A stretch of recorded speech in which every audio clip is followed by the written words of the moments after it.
Erev Tov Chavrim, I'm Stephen Ben-Nun. You're watching Israeli News Live, and it seemed to be a smooth operation for Israel. According to RT News, 6 Palestinians were killed in an Israeli operation in Gaza. IDF denies losses, but that's being changed already. We're going to get into that in just a moment here. There are six people were killed in what the Israeli Defense Forces dubbed an exchange of fire during operational activity in Gaza following reports of Israeli strikes and the killing of Hamas commanders. At least 2 Hamas commanders have been killed in a shootout with Israeli forces that took place east of the town of Khan Younis. Interior Ministry in Gaza reported as cited by Haaretz. The fire was opened from a passing car, as Hamas officials told Reuters. As reported by Amichai Stein, and Israeli Defense Forces also saying this. There have also been reports of Israeli warplanes targeting the areas with some 40 missiles. Shortly after the incident, another 4 people have been reportedly killed in the bombing. But then Sputnik, along with several others, are coming out saying that there has also been an Israeli soldier killed and 1 was wounded in this operation that didn't go quite as planned. Tragedy, of course, tragedy's just very, very difficult right now with Israel losing one of their own. Hamas, of course, is a terrorist organization, no question about that. But nonetheless, we realize that the Palestinian people have suffered tremendously with the blockade all this time. Now, there was supposedly some sort of peace deal that was being brokered by Egypt with Hamas, and it looked like that they may accept this deal. Now, we had spoke about this on Patreon just recently, because there is a little bit more to that story. If Hamas fails to keep the deal, well, you'd have to check that out on Patreon. Some things I don't want to really say here, but it could be a very serious situation. It also seems to lean towards the possibility that another war may break out in the very near future for Israel to the north and east of the country there. Says here, on Sunday, Israel carried out the undercover raid targeting a Hamas commander in southern Gaza Strip of the city of Khan Younis, leaving at least 7 Palestinians dead, according to the reports there. And Reuters, Israeli Sunday airstrikes provided cover for the IDF troops to escape back into Israel by car. Hamas claimed the incident occurred when assailants in a passing vehicle opened fire on a group of armed men, killing one of its high-ranked commanders. Meanwhile, 1 Israeli was killed and 1 more injured during the shootout with Hamas militants in the Gaza Strip. The Israeli Defense Forces said Monday. During the IDF Special Forces operation activity in Gaza, an exchange of fire broke out, during which the IDF officer was killed. An additional IDF officer was moderately injured, the IDF spokesperson said on a Twitter page. The Israeli military operation provoked rocket fire from Hamas-controlled enclave, which we've been seeing those sirens going off already this evening. It's not been too many as of yet, but I'm sure there will be more of those rockets coming in as a result of this latest raid, and of course 2 of the commanders being killed in this exchange there. Kind of moving on into some other news. This is something I picked up in Russian news, and this is on militarynews.ru. Something that I could not find anywhere in mainstream media, but maybe it is. Maybe I've overlooked this here. For the first time, naval exercises of Russia and Japan are held in the Gulf of Aden. Moscow, 10th of November. Russian-Japanese anti-piracy naval exercise begin in the Gulf of Aden, in which warships of the Russian Navy and Japanese Navy take part, and representatives of the Northern Fleet of Vadim Serga told Interfax Avan on Saturday. The Russian side is a large anti-submarine ship, SF Severomorsk, performing the task of further hike in the Indian Ocean. The Japanese side and teachings involved the destroyer Ikadzuti, he said. That's kind of odd, don't you think? I mean, the United States and Japan are the ones that seem to be very close together militarily, and for the Japanese to participate in a military drill with Russia, that's big news. Talk about moving towards a new world order. I do believe we're definitely headed in that direction. Speaking of new world order, the new Arab comes out. This is also in other news media we've seen already today. All aboard the normalization train. U.S. backs Israel proposal for Hayek railway link to the Gulf. Yes, sir. You know, guys, I've been telling you this for months now. I've talked about the New World Order, the One Belt, One Road initiative, the Silk Road, how the Chinese said that Rome, the Vatican itself, will be the ones to make this Silk Road to glow. I've said it's prophecy in the making. And of course, I said too that Israel is going to be a part of this One Belt, One Road initiative. Now, I've got a friend of mine, Christopher, lives in Israel. He sent me some photographs here of, and he said he could do it. He had already gotten permission to do this. This is the proposed plan that is already under construction by China. And of course, Chris let me know that there are many Israelis that are being employed in this major expansion of the Haifa port. This is one reason why, guys, that China, not China, but the case of Syria is a major issue, a major stakeholder in that pipeline coming through Syria. And this is why the West want Assad out of power, because Assad is willing to work with Russia, and Russia wants to control it. But as you can see, China's already, they're building in Haifa. China knows the West is going to overtake Syria. Hello.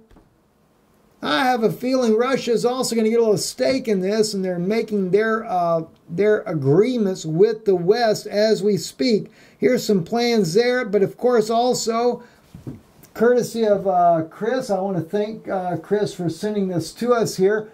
Here's the cranes are already set up. He's talked about the pipes and everything. You can see a ship there in the background. They are building and oh man, this is New World Order all the way, guys, all the way. You know, it will benefit Israel economically, no doubt about it. And by the way, this is why this issue about the peace plan with the Palestinians is going to go through.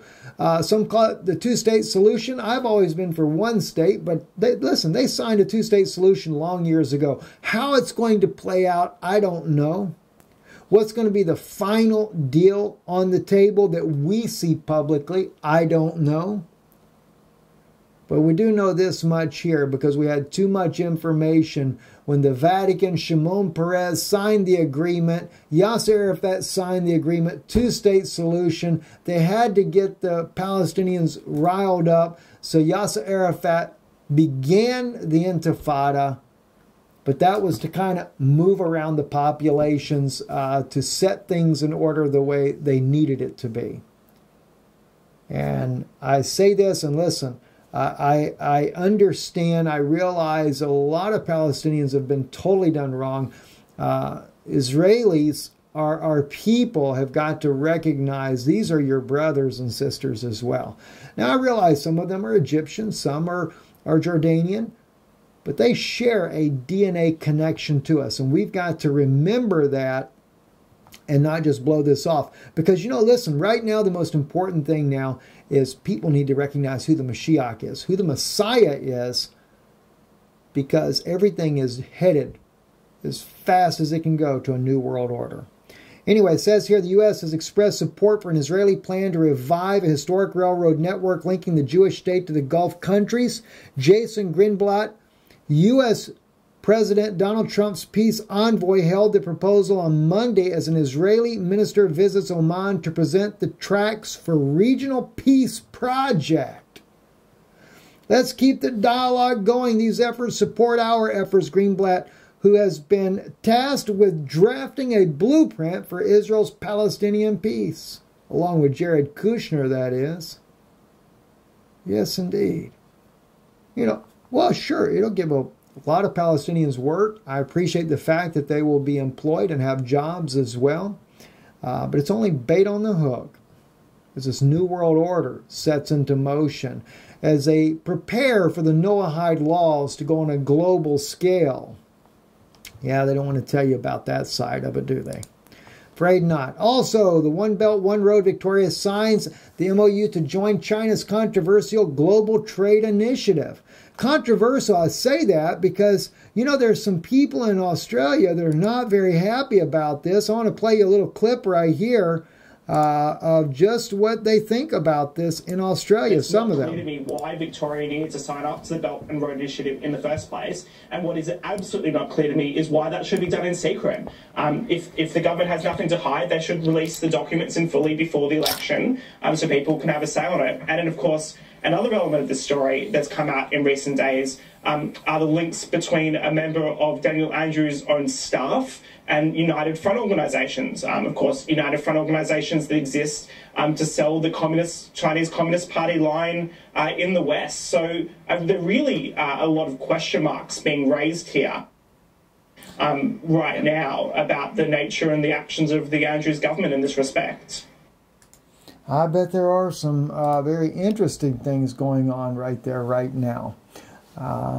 You know, it's going to happen no matter what people think about it, and it's part of the New World Order deal. Also, The Guardian, Victoria bows to pressure to release One Belt, One Road deal with China.